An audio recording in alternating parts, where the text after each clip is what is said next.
Karoline Leavitt exposed Chuck Schumer by showing people what Schumer said on a hard tape and what was in the actual bill. Now, according to Leavitt, it's a historic win, after the U.S. was saved from politicians who nearly took over the entire government. Karoline outclassed and outsmarted Schumer with simple facts, and it was a joy to watch. So, let's explain everything. Here's the situation. The government is shut down. Families are worried about paychecks, travel, and food programs. And in a viral clip, Schumer said all of this is happening because of MAGA extremists. Politicians who are ignorant people who only care about their billionaire donors, even if it means shutting down the government and causing serious consequences for American families. He said, they make up lies, absolute lies. They say, oh, what they're fighting to do is prevent illegal immigrants from getting federal health care dollars. But in response, Karoline Leavitt said that these losers like Schumer created this mess. The problem is that Democrats added a line into the funding bill that gives taxpayer-funded benefits to illegal immigrants. She said remove that line and the government opens. Keep that line and the doors stay closed. One line and one bill is the switch. It's either on or off. She says if it is not about health care dollars for illegal immigrants, then just remove that one line and let's open up the government. Now, what did Chuck Schumer do? He posted and spoke in ways that tried to shame Leavitt and change the subject. He pushed a story that the White House was focused on building a ballroom while the government was closed. That sounded awful and many people got angry, but there's a problem. The White House's rapid response told him, "This has already been debunked, Chuck," and showed the context. Leavitt pushed back fast. She called Schumer's comments disgusting and revealing. She said he was trying to distract people from the real issue. The real issue, according to her, is the line in the bill that gives benefits to illegal immigrants. She said, open the government now, stop playing politics, and stop holding people hostage with a clause most Americans do not support. She said this was not a game. She talked about troops missing checks and moms with babies waiting on WIC food help. Those are real people, not talking points. Around the same time, Leavitt had also blasted Democrats in plain terms. The Democrat Party's main constituency is made up of Hamas terrorists, illegal aliens, and violent criminals. Democratic leaders denounced the remark as inflammatory, and Jeffries highlighted it in his press conference, turning it into a personal attack. Leavitt refused to retreat, insisting once again that Democrats have abandoned the interests of ordinary Americans, pointing to the shutdown as proof, saying that they offer catchy slogans on television but no real solutions for the country. In one exchange, a reporter jumped in and said, "It's against the law for illegals to get these benefits." That sounds strong, but Leavitt said, look at the text, watch the tape, read the lines. This is what she does again and again.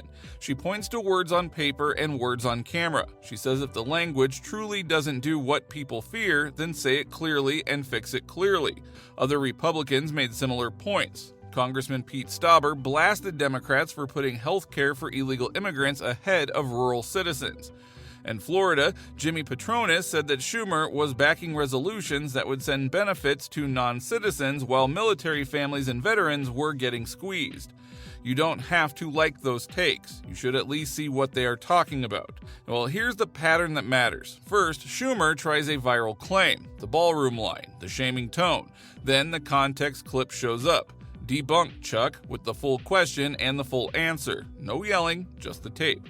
Leavitt then steps in and repeats one simple message: open the government by removing the line that gives benefits to people who aren't even citizens. Voters had just watched Schumer struggle with specifics. A day later, he was calling the White House press secretary sick and demented.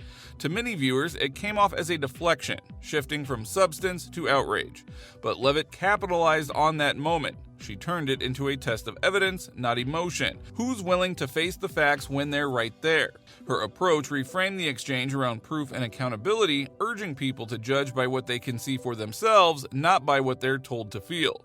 Meanwhile, real life keeps moving. Federal workers worry about missed paychecks. Airports get slower when TSA staffing gets tight. National parks close gates. Military families go to food pantries.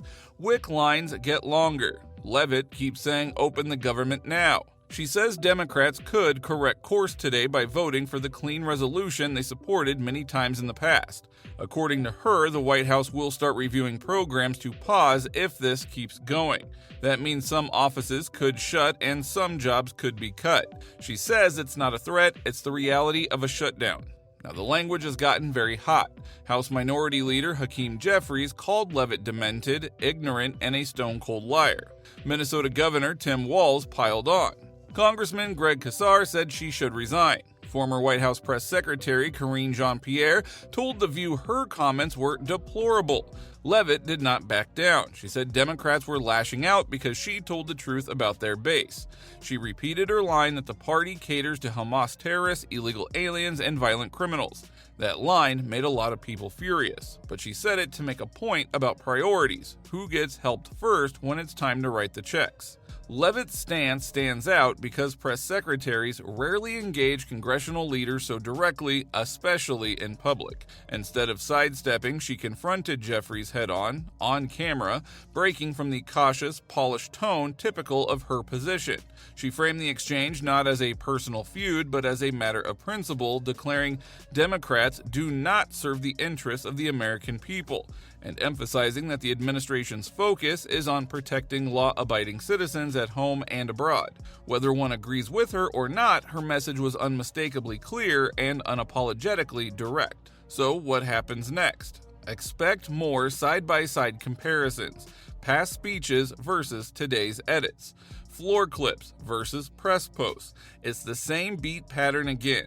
A big podium moment, then a policy squeeze, then a counterclip. A clean, plain, direct answer stops the spread.